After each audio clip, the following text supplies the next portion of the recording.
Hello, I'm James of Birch, and you're watching Real Religion.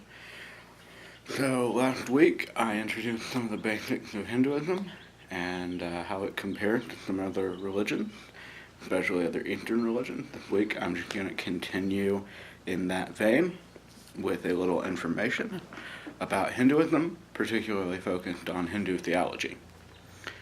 So, theology, of course, means study of God. Broadly, it just means the concept of a deity or deities in a given religion, or religion in general. So, in Hinduism, theology is very important and to many people very confusing. There's some variation in beliefs among different different types of Hinduism and different individuals within Hinduism. It's a very, very broad spectrum of beliefs. But I'm going to focus on what I think are the most mainstream ideas. I want to start with a little story for you, because it's an old story that I read online, and I found it interesting. It was a good illustration, I thought. So, if you're familiar with Hinduism at all, you probably know that they have various gods or deities. Which is why you might be surprised when you hear some Hindu people speaking of a god with a capital G, or you hear some idea about, a supreme being or an ultimate reality in Hinduism. Here's the basic concept. So, of certain types of Hinduism, again, but this is one of the general ideas. So, there's an old story about a man who spent like his whole life, just a fable, as far as I know, but his whole life traveling around India, talking to people about gods, and asking them questions about what kind of gods they worshipped and what those gods were like.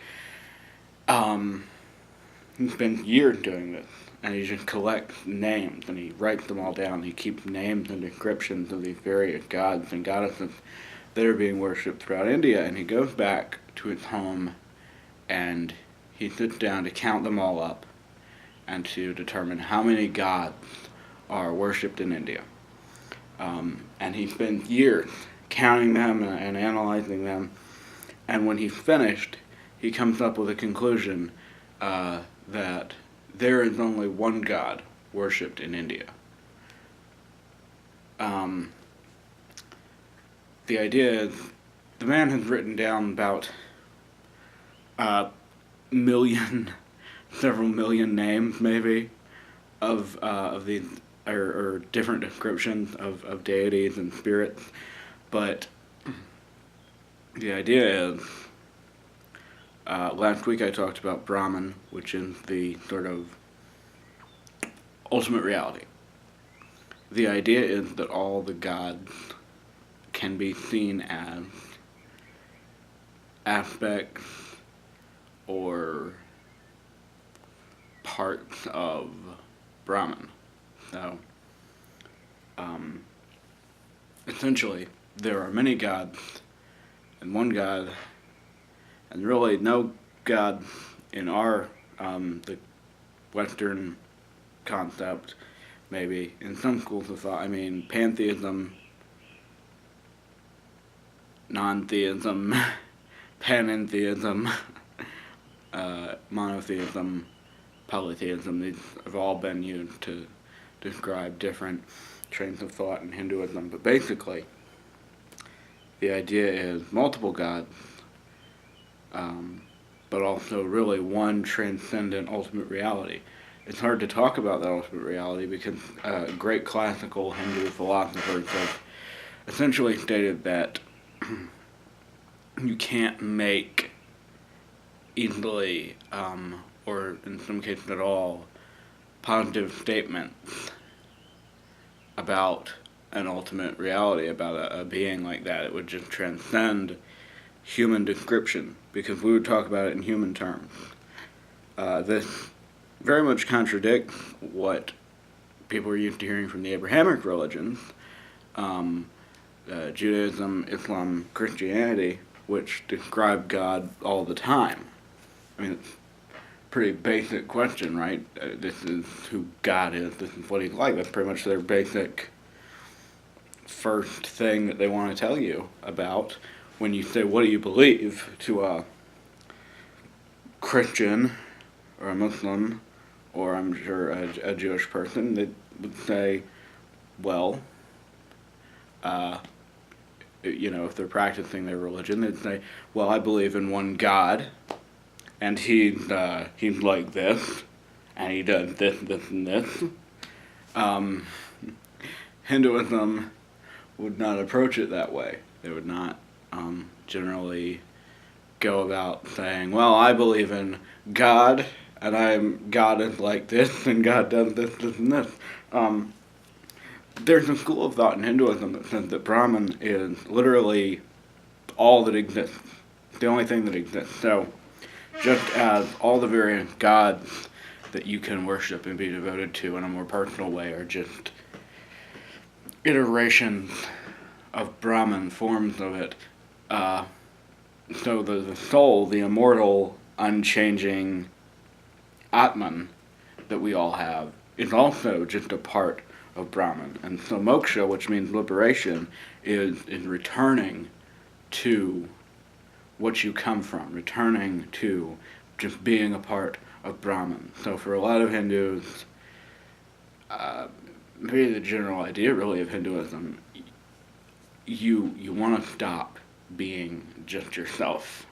You want to get out of the cycle of reincarnation and rebirth, where you're separate, and just return to just being, not really an individual being or a singular being or a physical being. So, to some people, they're just the supreme ultimate reality that exists, and then there's illusion, physical illusion.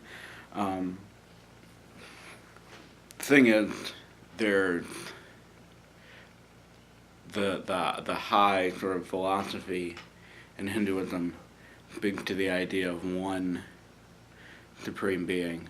The actual practice of Hinduism for most Hindus involves worship of either a variety of gods or devotion to a particular god or small group of gods.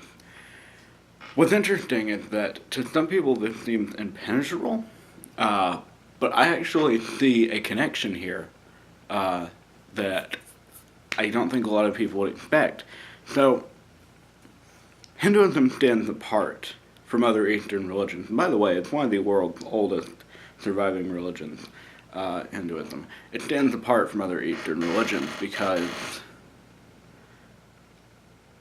of this difficult to grasp sort of theology that focuses on the mystery rather than on some kind of understanding. Okay, so Hinduism believes in unchanging immortal souls that are reincarnated over and over, that are all part of the ultimate reality of the Supreme Being, and should return to it.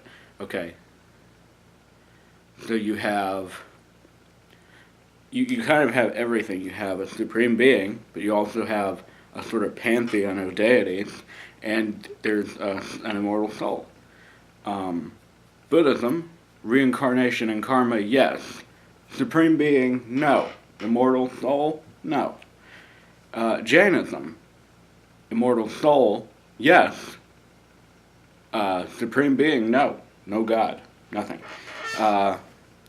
Sikhism, another religion that originated in India, not as old as those, but another religion. God, yes. One, just one, that's it. And I can't recall right now about the soul for them, but their main emphasis is monotheism. So, there are polytheistic religions in the East, of course. Shinto in Japan is a big one.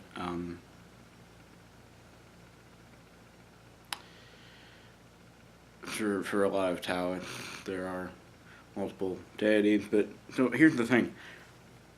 looking at the Abrahamic religion, the Western and the Middle Eastern school of thought. Okay, in the Middle East you've got Judaism, Islam, Christianity, Zoroastrianism, which is very old and not widely practiced anymore. It does have some practitioners in India, interestingly enough, but it's a semi-monotheistic one.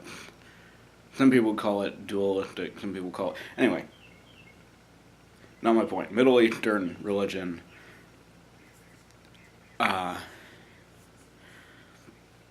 we're thinking, okay, one God, maybe a soul, maybe not, an afterlife. So,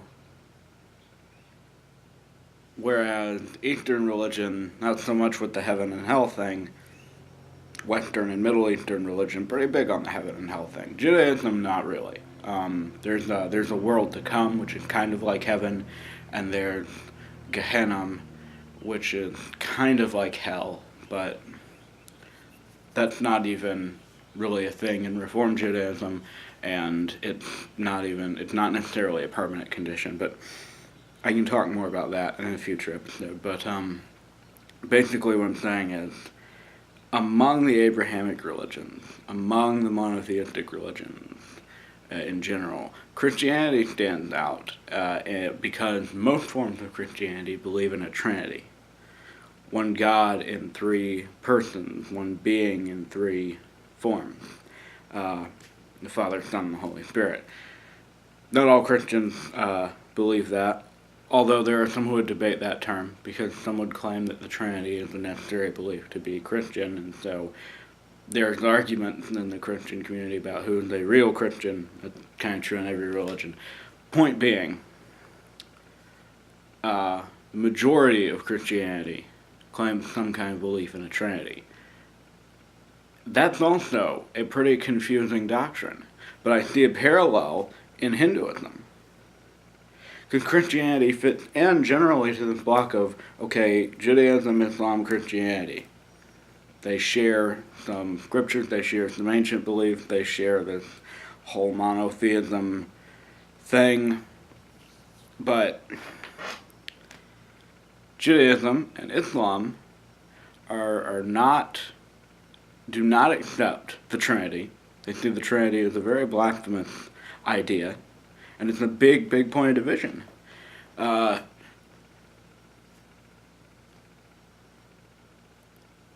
Eastern religions, most religions are either monotheistic and Unitarian, meaning one God in one person. They're polytheistic, which is just multiple gods, or they're not really theistic, like Buddhism and Jainism. Now, there are other categories. They might be dualistic, or they might be henotheistic, which I think I mentioned before is where you believe in multiple gods but only worship one. But in general, it's a unique idea, not totally unique, but it's a somewhat unique idea in modern religion to have one supreme being, one God, in multiple forms. Now, I'm not saying that Christianity and Hinduism have the same view of this idea, but they do share this idea in some way. In fact, I was surprised to learn Hinduism even has a Trinity.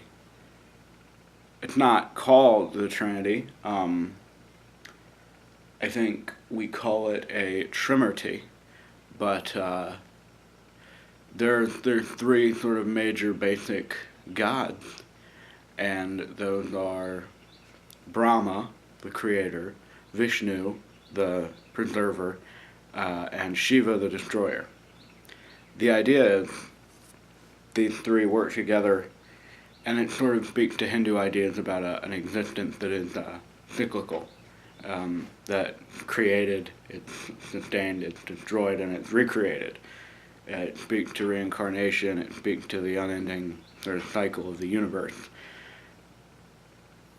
These three can actually exist. They can incarnate into one being at times, and they're portrayed that way sometimes. So, while this is not exactly comparable to the Christian Trinity, it's interesting that they both have that sort of idea, at least, if not the same idea. It at least looks comparable. Of course, you could even compare that to Greco-Roman mythology, where you've got the three brothers who are the oldest and most powerful of the gods, but that's a little different because those religions are pretty inherently and basically polytheistic. There are some people who would accuse Christianity of being polytheistic because of its Trinity. When I look at the Hindu Trinity, I'm reminded more of the Mormon idea of a divine council of three beings that cooperate and share one common will among them, rather than one being in three persons. But again, if all the gods are forms of Brahman, then it's hard to draw a line. So that is the very basics of Hindu theology, and if you're confused, don't worry, because I will be back in the next episode to talk more, and we will also, like I said, I'm working on getting some interviews together, so hopefully we can get back to that very soon as well. But in the meantime, informative episodes are kind of the game for right now. So hopefully you like them, hopefully they're informing you, and thank you so much for watching.